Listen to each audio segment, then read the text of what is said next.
بسم اللہ الرحمن الرحیم نحمده ونصلی ونسلم علی رسوله الکریم اما بعد فاعوذ باللہ من الشیطان الرجیم بسم اللہ الرحمن الرحیم ومن يقنت منكن لله ورسوله وتعمل صالحا نؤتها اجرها مرتين واعتدنا لها رزقا کریما صدق اللہ مولانا العظیم۔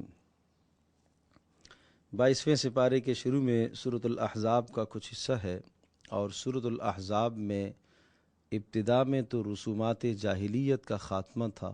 ایک رسم تو یہ تھی کہ جو آدمی ذہین فتین ہوتا اس کے متعلق خیال کیا جاتا کہ اس کے 2 دل ہیں، تو اس باطل سوچ اور نظریے کو رد فرمایا کہ نہیں، اللہ نے ہر شخص کے سینے میں ایک ہی دل رکھا ہے۔ نمبر 2، دوسرا ایک خیال یہ کیا جاتا تھا کہ کوئی آدمی اگر کسی شخص کو اپنا منہ بولا بیٹا قرار دے تو وہ حقیقی بیٹے کی طرح اس کی میراث میں بھی شریک ہوتا تھا، اور وہ تمام معاملات حقیقی بیٹے والے اس کے ساتھ کیے جاتے تھے۔ اس کا بھی خاتمہ فرمایا کہ یہ حقیقی بیٹا نہیں تصور کیا جائے گا، اور پھر فرمایا کہ ہمیشہ نسبت باپوں کی طرف کرو، حقیقی باپ کی طرف نسبت کیا کرو، اور اگر تمہیں حقیقی باپ کا نام نہیں یاد ہے تو اس کو بھائی کہہ کر پکار دیا کرو، نسبت دوسروں کی طرف کرنا درست نہیں ہے۔ اور تیسرا اصول یہ سمجھایا کہ کوئی آدمی اگر اپنی بیوی سے زہار کر لیتا ہے، اس کے لیے ایسا کلمہ کہہ دیتا ہے جو اپنی ماں کو بولا جاتا ہے، تو اس قسم کے کلمات سے وہ حقیقی ماں نہیں بنتی ہے، اور وہ حقیقی ماں کی طرح کا اس کا منصب اور مقام نہیں رہے گا۔ البتہ زہار کا کفارہ سمجھایا، وہ آگے سورۃ المجادلہ 28ویں پارے کے اندر آئے گا، وہ پھر اس کا کفارہ سمجھایا کہ کفارہ ادا کر کے اس غلطی کا تدارک کیا جا سکتا ہے۔ تو 22ویں پارے کے شروع میں وہ احکام ہیں کہ جو ازواج مطہرات کے توسط سے پوری امت مسلمہ کی ماؤں بہنوں کو یہ احکام ملے ہیں، گفتگو کرنے کا طریقہ سمجھایا ہے۔ پہلا طریقہ یہ ہے، پہلا اصول سمجھایا، فلا تخضعن بالقول، جب گفتگو کرنے کی بات آئے، کوئی عورت غیر محرم مرد سے جب گفتگو کرے تو اپنی آواز کے اندر کسی بھی قسم کی نرمی اسے نہیں کرنی چاہیے، بالکل دو ٹوک بات کرے، نرمی کسی قسم کی آواز کے اندر، نرم پن، نزاکت، کہ جس سے کسی شخص کے دل کے اندر تمہارے خلاف طمع پیدا ہو۔ اسلام عورت کو یہ تحفظ دیتا ہے کہ تمہارے حوالے سے کسی کے دل میں برائی تک نہ پیدا ہو، اتنا اسلام اس عورت کو تحفظ دیتا ہے۔ اور دوسرا اصول گفتگو کا یہ سمجھا، وَقُلْنَ قَوْلًا مَعْرُوفًا، جتنی بات کی ضرورت ہے اتنی بات کرو، اگر ایک جملے سے بات پوری ہو جاتی ہے تو اسی پر اکتفا کر لو، دوسرا جملہ مت بولو۔ غیر محرم سے اس طرح سے گفتگو کا سلیقہ اور طریقہ بتایا۔ تیسرا اصول یہ سمجھایا، وَقَرْنَ فِي بُيُوتِكُنَّ، بلا وجہ اپنے گھروں سے باہر مت نکلا کرو، لیکن اگر دینی ضرورت کے تحت یا اپنی طبی ضرورت کے تحت، اپنی حاجت کے تحت آپ کو نکلنا بھی پڑے تو چوتھا اصول یہ ہے، وَلَا تَبَرَّجْنَ تَبَرُّجَ الْجَاهِلِيَّةِ الْأُولَى، بے حجاب ہو کر گھروں سے مت باہر نکلا کرو۔ بے حجاب ہو کر عورت کا گھر سے باہر نکلنا، قرآن اس کو جاہلیت کی زندگی کہہ رہا ہے۔ وہ پڑھی لکھی ہے، وہ تعلیم یافتہ ہے، اور وہ بڑی بڑی ڈگریاں اس نے حاصل کی ہوئی ہیں، وہ سب کچھ دنیا کی تعلیم اس کے پاس ہے، لیکن اگر وہ پردے کی دولت سے محروم ہے تو قرآن کہتا ہے وَلَا تَبَرَّجْنَ تَبَرُّجَ الْجَاهِلِيَّةِ الْأُولَى، جاہلیت اولا، پہلے والی جاہلیت کی طرح بلا حجاب ہو کے نہ نکلو۔ یہ اشارہ لفظ کا اس بات کی طرف بھی ہے کہ ایک زمانہ پھر سے دوبارہ آئے گا کہ دوبارہ سے پھر سے بے پردگی کا عروج ہوگا، اور بے پردگی کے عروج کو فخر سمجھا جائے گا۔ یہ زمانہ آئے گا، یہ قرآن نے اس وقت پیشن گوئی کی ہے، اور آج وہ حالات آئے ہیں کہ پردے سے عورت اپنے آپ کو عاری سمجھ کر فخر سمجھتی ہے، حالانکہ یہ جاہلیت کی زندگی ہے۔ اور پانچواں اصول سمجھا، وَأَقِمْنَ الصَّلَاةَ، نماز بڑی بنیاد ہے۔ نماز کا حکم اس لیے دیا کہ نماز تمہیں بے حیائی اور گناہوں سے روکے گی۔ اور نمبر 6، وَآتِينَ الزَّكَاةَ، زکوٰۃ کو ادا کر لینا۔ زکوٰۃ کے ادا کرنے سے آپ کے مال کی تطہیر ہوگی، آپ کے دل کے اندر تزکیہ آئے گا، اور دل میں اللہ کی محبت پیدا ہوگی، مال کی محبت دل سے رخصت ہوگی۔ نمبر 7، وَأَطِعْنَ اللَّهَ وَرَسُولَهُ، اللہ اور اس کے رسول کی اطاعت کرنا۔ اور نمبر 8، وَاذْكُرْنَ مَا يُتْلَىٰ فِي بُيُوتِكُنَّ، بیوتہن، قرآن کی تلاوت اپنے گھروں میں کرتی رہنا۔ یہ وہ احکام ہیں کہ جو ازواج مطہرات کے توسط سے پوری امت مسلمہ کی ماؤں بہنوں کو یہ احکام دیے گئے ہیں۔ اپنے گھروں کے اندر رہ کر اس طرح سے اسلامی زندگی گزاریں۔ اسلام ان کو ایک دستور، ایک ضابطۂ زندگی بتاتا ہے، اور اس کے بعد پھر کامیابی کی 10 صفات کو ذکر فرمایا۔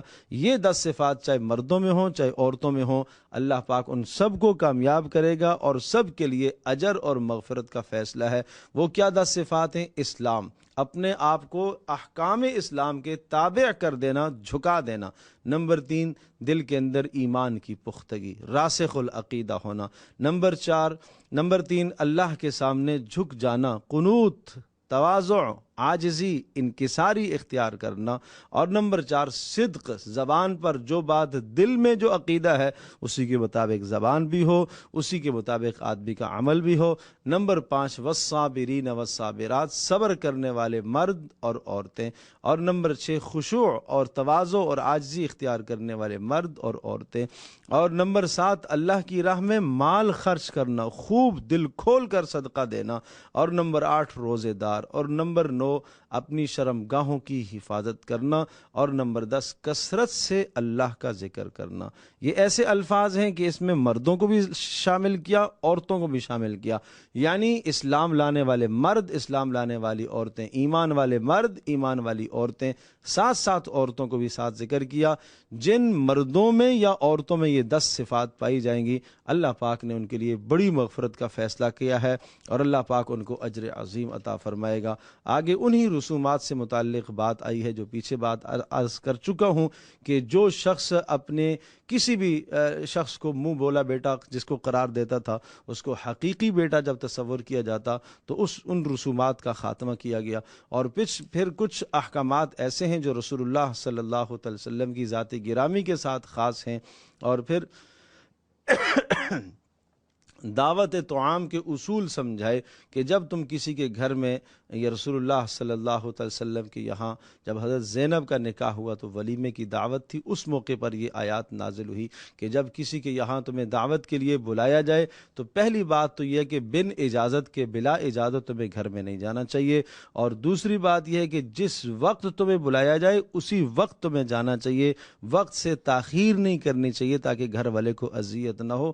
یہ بڑے اہم اصول سمجھائے۔ اور جب تم گھر کے اندر آؤ تو تم کھانے کے انتظار میں نہ بیٹھ جاؤ، دائیں بائیں تم برتنوں کو نہ دیکھو، اس انتظار میں نہ رہو کہ کب تیار ہو رہا ہے، اور جب تم کھا چکو تو کھانے کے بعد پھر بلا وجہ تمہیں وہاں نہیں بیٹھنا، اس لیے کہ ان سب کاموں سے اہل خانہ کو اذیت ہوتی ہے۔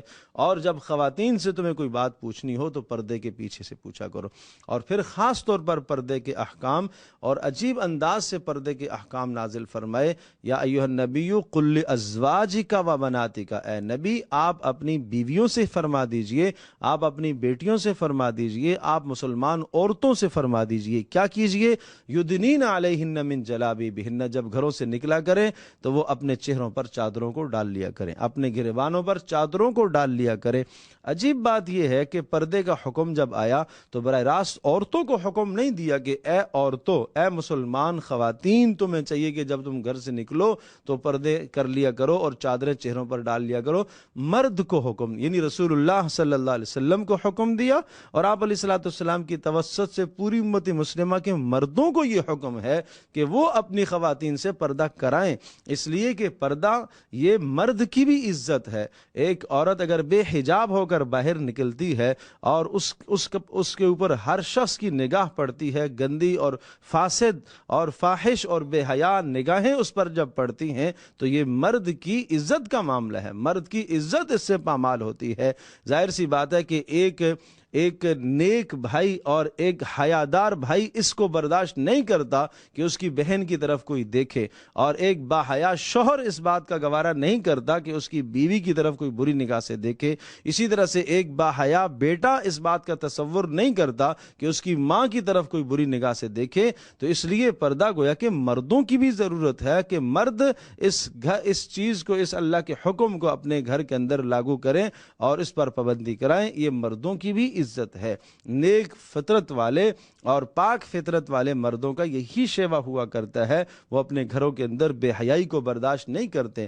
صاف صاف حدیث کے اندر آیا ہے کہ وہ شخص جنت کی خوشبو تک بھی نہیں سونگھ سکتا کہ جو گھر کے اندر بے حیائی کو برداشت کرتا ہو۔ اللہ پاک ہمارے گھروں کی حفاظت فرمائے، اور پھر امانت عظیم جو قرآن اور اللہ کے احکام، یہ وہ امانت ہے جس کو پہاڑوں پر پیش کیا گیا، زمینوں پر اور آسمانوں پر سب نے اٹھانے سے انکار کیا، لیکن انسان نے اس عظیم بوجھ کو اٹھایا ہے۔ اس کے بعد سورہ سبا ہے، اور سورہ سبا کا مضمون وہ دنیا اور آخرت دونوں جہانوں میں ناشکری کی سزا کیا ہے۔ پوری صورت اسی مضمون پر چلتی ہے کہ ناشکری کا نتیجہ بد دنیا میں یہ ہے کہ نعمت چھن جاتی ہے، اور آخرت میں اس ناشکری کا نتیجہ یہ ہوگا کہ اللہ تبارک و تعالیٰ سخت سزا دے گا اور اللہ کی طرف سے عذاب کے فیصلے ہوں گے۔ اور ساتھ ساتھ یہاں شرک کا خاتمہ کیا گیا ہے۔ عام طور پر مشرکین عرب میں 4 قسم کے شرک پائے جاتے تھے۔ جہاں بھی قرآن شرک کی تردید کرتا ہے تو یہ 4 باتیں بنیادی طور پر گویا کہ اصول شرک جن کو کہا جا سکتا ہے کہ شرک کی یہ بنیادیں تھیں جن پر مشرکین اپنے مشرکانہ عقائد اور نظریات کی بنیادوں کو کھڑا کرتے تھے، وہ 4 باتیں تھیں۔ ایک نظریہ تو یہ پایا جاتا تھا کہ اللہ، یہ تو طے بات تھی کہ سب کچھ آسمان و زمین، ساری کائنات، ہمیں انسانوں کو، حیوانوں کو، سب کو بنایا کس نے ہے؟ اللہ نے۔ یہ کوئی یہ نہیں کہتا تھا کہ نہیں بنایا کسی اور نے ہے، سب یہ کہتے تھے بنایا تو اللہ نے ہے۔ پھر کیا ہوا؟ شرک کہاں سے آیا؟ شرک یہ ہوتا تھا کہ بنایا تو اللہ نے ہے، البتہ اللہ پاک نے اپنے خاص مقرب بندوں کو بعض چیزوں کا مالک قرار دیا ہے۔ ایک نظریہ یہ تھا کہ جن سے اللہ کو محبت ہو گئی، اللہ نے ان کو مالک قرار دیا۔